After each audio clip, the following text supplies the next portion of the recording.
This is how I look before I leave to go for a night shift in pediatric home care. Sometimes I'm rushing. I have to turn off the light there. And sometimes I'm a little bit early. So tonight I am a little bit early.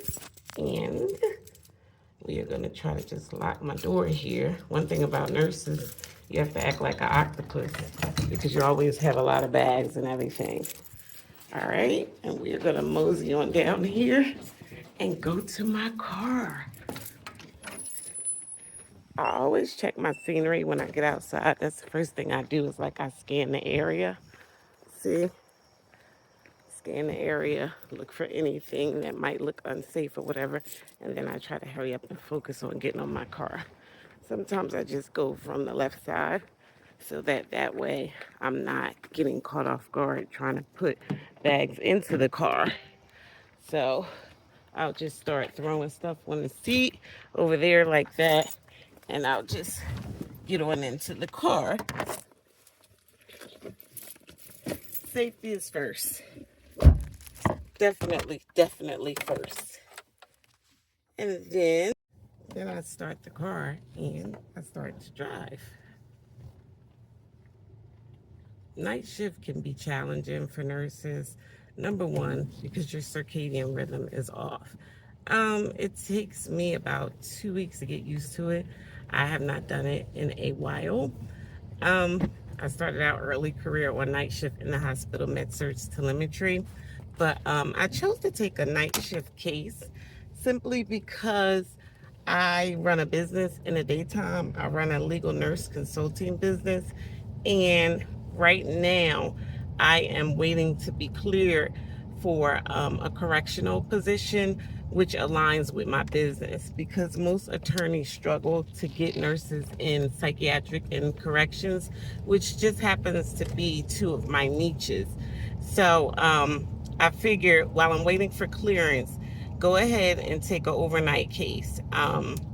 Overnight has some downtime. I'm able to sit right there and monitor my patient throughout the night. I'm also slowly transitioning away from bedside because I've been doing nursing for 20 years now. So it takes a toll on your body. I have injuries from it.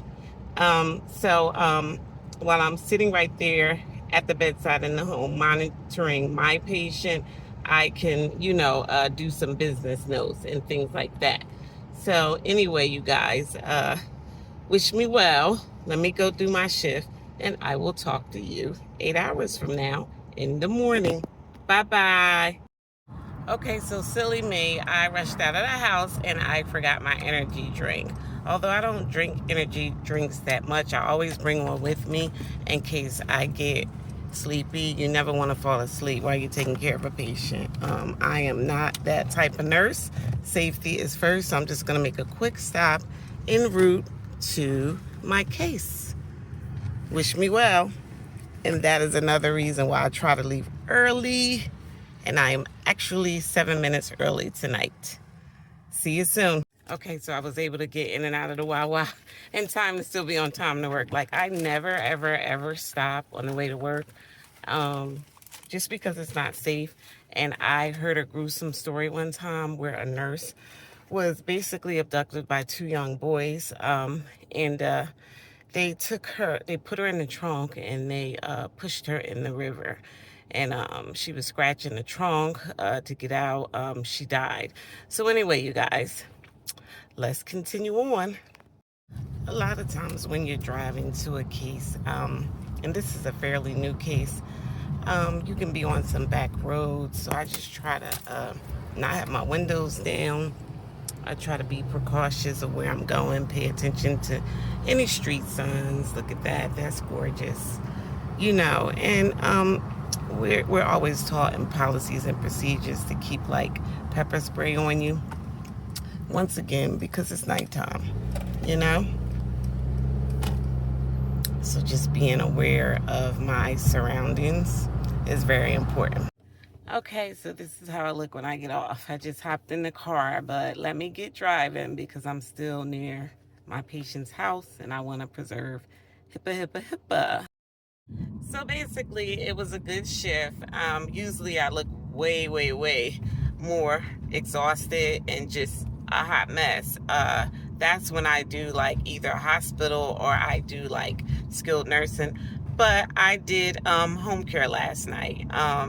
And like I said, I'm trying to slowly transition away from bedside. I went in, I did an initial head to toe nursing assessment. I checked all of the systems. Then I went and I got my medications together, poured my meds. Then I came back and I administered medication. And then I put on a CPAP machine for the patient. And then I started to document, and they have us on an app now, which is very new for me because 20 years ago we were on paper. And I was telling people in the hospital we should do these notes on computer because we were writing our notes. That was before we even started typing our notes. And I remember all the nurses laughing at me like, RJ, you're crazy. They'll never put, our nursing notes on computer. And lo and behold, like the very next year, they started to slowly transition to computer. So this particular app is more thorough where it's called the Wise app. So it'll basically, have you documenting every 2 hours, which is understandable because basically you're supposed to, continuously check on your patient and monitor your patient. And you already know if you were to go over the 2 hours, which I didn't, then it's going to pop up red.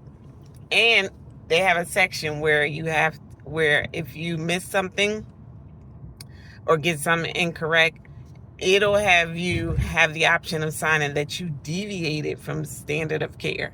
And I think that is just so interesting, awesome, and could be a setup at the same time, because sometimes it could be that the care plan is incorrect. Like for instance, last night I ran into the issue that my G-tube feed, was not on the care plan, but it was on the MAR in the app and it matched up to the medication bottle. So because I had those two check systems, I went ahead and made a nursing judgment, gave the meds, and I also had, confirmed them when I did orientation with the nurse that I shadowed. But I'm going to call the supervisor on Monday morning and I'm going to let her know. You have a nutritional section here. You have a piece that says that the patient is to get a G-tube feed and the flush, but you forgot the actual feed. So these are some of the responsibilities that nurses have to do. If you catch something, with whatever nurse catches it, she has to fix it.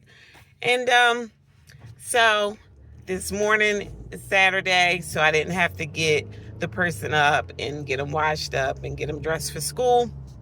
Father confirmed, that I could leave them in bed so they could watch their cartoons. And I reported off to the day nurse, and I am going home to take a shower and eat some pancakes. That is not the day in the life of a nurse, but the night in the life of a nurse on a night shift. Have a good one, y'all. Bye-bye.